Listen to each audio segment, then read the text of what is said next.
Когда работаешь со звукозаписывающей и звуковоспроизводящей электроникой, для проверки важно иметь под рукой низкочастотный генератор сигналов. У меня есть громоздкий GS-53, но в процессе работы его приходится много перетаскивать. Из-за того, что прибор весит около 9 килограммов, то делать это крайне неудобно. Также я заказывал из Китая генератор FG100, но ко мне он приехал нерабочий и лежит в ожидании от Меги 328 уже где-то больше года. Также его экран я использовал металлоискатели. Я пытался еще использовать свой телефон на Android, но его диапазон меня не устраивает. И еще на высоких частотах выше 15 кГц появляются искажения и артефакты. В общем, я пришел к выводу, что мне нужен звуковой генератор. Компактный, простой, из минимум деталей. Желательно, чтобы из того, что валяется дома. А дома у радиолюбителя валяется в большом количестве транзисторы КТ-315 и КТ-361.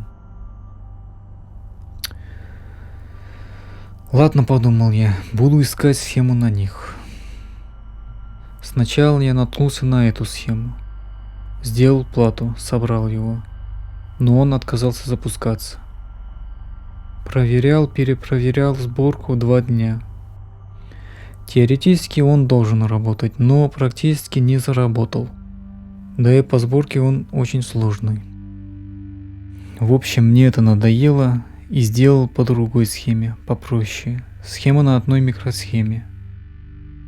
Вместо советской микросхемы я вообще поставил NE5534. С ним диапазон стал больше. Собрал сначала на макетной плате. При работе в синусоиде есть какое-то искажение. Возможно, это из-за неодинакового сопротивления в двойном переменном резисторе. Но искажение не сильное, в принципе терпимо. Потом собрал окончательный вариант на текстолете. Галетный переключатель нынче вещь дорогая, поэтому я купил переключатель DS04. Он гораздо дешевле и компактнее. Корпус, конечно, можно тоже купить, но если ты можешь купить корпус, можешь купить и сам генератор. Но мы, как я понимаю, не ищем легких путей, поэтому корпус я склеил из фанеры. Покрыл морилкой и лаком дедушкиным методом. На вид получилось вроде неплохо.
Вот такой опыт у меня был при сборке генератора.